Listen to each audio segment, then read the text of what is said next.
আসসালামু আলাইকুম। Channel I কৃষি সংবাদে আমন্ত্রণ জানাচ্ছি আমি নিশা মুনতাসির। এখনকার এই সংবাদ আয়োজন একই সঙ্গে চ্যানেল আই এর ইউটিউব চ্যানেল এবং চ্যানেল আই এর ওটিটি প্ল্যাটফর্ম আই স্ক্রিনে লাইভ স্ট্রিম হচ্ছে। সাতক্ষীরায় শুরু হয়েছে আমের মৌসুম। সদর উপজেলার ফিংড়ি এলাকার বেলাল হোসেনের গাছ থেকে আম পেড়ে জেলায় আম সংগ্রহের আনুষ্ঠানিক উদ্বোধন করেছেন জেলা প্রশাসক মোস্তাক আহমেদ। সাতক্ষীরা থেকে আবুল কালাম আজাদের পাঠানো তথ্য ও ভিডিও চিত্রে রাজীব আহমেদের রিপোর্ট। সমুদ্রপৃষ্ঠের খুব নিকটে উপকূলীয় জেলা সাতক্ষীরায় আবহাওয়ার কারণে স্থানীয় জাতের বিভিন্ন আমের মধ্যে বৈশাখী গাছে পাকা শুরু হয়। অপরিপক্ক আম কেমিক্যাল দিয়ে পাকানো রোধে জেলা প্রশাসন ও কৃষি সম্প্রসারণ অধিদপ্তর সময় বেঁধে দিয়ে আম ক্যালেন্ডার প্রকাশ করে। ক্যালেন্ডার অনুযায়ী এবছর ৫ মে থেকে গোপালভোগ, গোবিন্দভোগ, বোম্বাই সহ স্থানীয় জাতের বিভিন্ন আম পাড়া শুরু হয়। পর্যায়ক্রমে আগামী ২০ মে হিমসাগর, ২৭ মে ল্যাংড়া এবং ৫ জুন থেকে অম্রপালি আম বাজারে পাওয়া যাবে। ২৫ থেকে ৩০ দিনে আমাদের সাতক্ষীরা জেলাতে প্রায় ৪০০ থেকে ৬০০ কোটি টাকার একটা বাণিজ্য হয়ে থাকে। আমরা মনে করছি এটা দ্বিগুণ করা সম্ভব। আমরা সবার সহযোগিতা চাই। আম পাড়ার সময়টা পিছিয়ে দেওয়ায় ঝড় বৃষ্টির কারণে ক্ষতিগ্রস্ত হওয়ার আশঙ্কা করছেন অনেকেই। এবছর ডেটটা একটু পিছিয়ে আমরা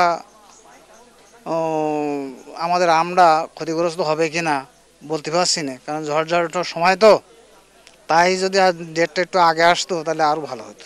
সাতক্ষীরার আম দেশ এবং দেশের বাইরে বিশেষ করে ইউরোপের বাজারে একচ্ছত্র আধিপত্য বজায় রাখে। বিগত কয়েক বছর ধরে আমরা দেখেছি। এবার কিন্তু চায়নাতেও সাতক্ষীরার আম যাচ্ছে।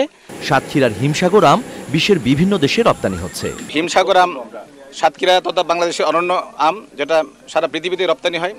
তা আমরা উদ্যোগ নিয়েছি যে সাতক্ষীরার আম যেন যথাযথভাবে চাষ করা হয়, যথাযথ সংরক্ষণ করা হয় এবং যথাযথভাবে আপনার বাজারজাত করা হয়। এবছর জেলায় ৭০,০০০ মেট্রিক টন আম উৎপাদনের লক্ষ্যমাত্রা নির্ধারণ করা হয়েছে। এটি ১ লাখ মেট্রিক টনও ছাড়িয়ে যেতে পারে বলে বলছেন সংশ্লিষ্টরা। Rajib Ahmed, channel I. চলতি মৌসুমে মেহেরপুরে লিচুর গুটি পর্যাপ্ত না আসলেও আশানুরূপ আমের গুটি এসেছে। তবে বর্তমানে প্রচণ্ড তাপদাহে আম ও লিচুর গুটি ঝরে যাচ্ছে। চাষি ও বাগান মালিকরা লিচুর গুটি টিকিয়ে রাখতে বিভিন্ন প্রচেষ্টা চালালেও তা কাজে দিচ্ছে না। ফলে এই মৌসুমে আম ও লিচুতে লোকসানের আশঙ্কা করছেন চাষিরা। মেহেরপুর প্রতিনিধি গোলাম মোস্তফার রিপোর্ট। কৃষি বিভাগের হিসেবে মেহেরপুর জেলায় প্রায় ৩৫০০ হেক্টর জমিতে আম ও লিচুর বাগান আছে। চলতি মৌসুমে মেহেরপুরে লিচুর গুটি পর্যাপ্ত না আসলেও আমের গুটি আসে আশানুরূপ। প্রচন্ড খরার কারণে সব ঝরে গেল। ওই আগে একটা বৃষ্টি হলো, ওই বৃষ্টিটাই খুব ক্ষতি করেছে। সব ঝরে হয়ে গেল, পরে এত শেষ নেই, একটাও টিকানো গেল না। মানে আমাদের মেহেরপুর জেলার 10% আম আছে।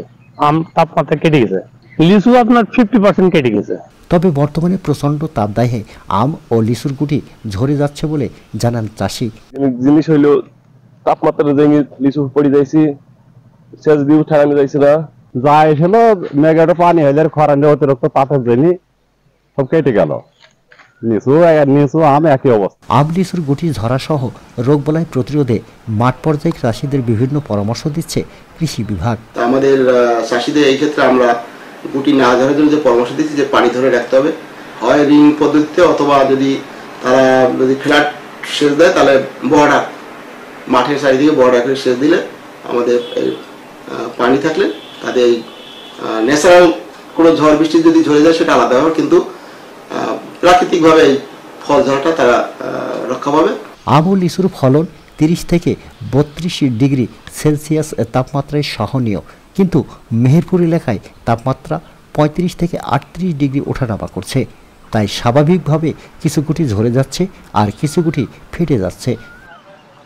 মেহেরপুর থেকে গোলাম মোস্তফা, চ্যানেল আই।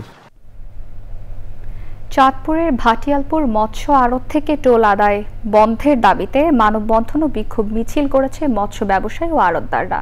ফরিদগঞ্জ উপজেলা সদরে ভাটিয়ালপুর চৌরাস্তার চাঁদপুর লক্ষ্মীপুর আঞ্চলিক মহাসড়কে ওই মানববন্ধন অনুষ্ঠিত হয়। ঘণ্টাব্যাপী মানববন্ধনে শতাধিক মৎস্য ব্যবসায়ী ও আড়তদাররা অংশ নেয়। তারা জানান ১৭ বছর ধরে ফরিদগঞ্জ ভাটিয়ালপুর চৌরাস্তায় ১৬টি মৎস্য আড়ত দিয়ে ব্যবসা করছেন তারা, কিন্তু ফরিদগঞ্জ পৌরসভা নিয়ম বহির্ভূতভাবে টোল আদায় শুরু করেছে। মৎস্য আড়ত থেকে টোল আদায় বন্ধের দাবি করেন তারা। গাইবান্ধার গোবিন্দগঞ্জে পারিবারিক পুষ্টি বাগান স্থাপন বিষয়ে কৃষক প্রশিক্ষণ হয়েছে।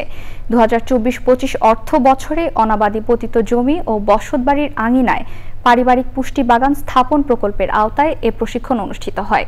প্রধান অতিথি ছিলেন জেলা কৃষি সম্প্রসারণ অধিদপ্তরের অতিরিক্ত উপপরিচালক রোস্তম আলী। সভাপতিত্ব করেন উপজেলা কৃষি কর্মকর্তা মেহেদি হাসান।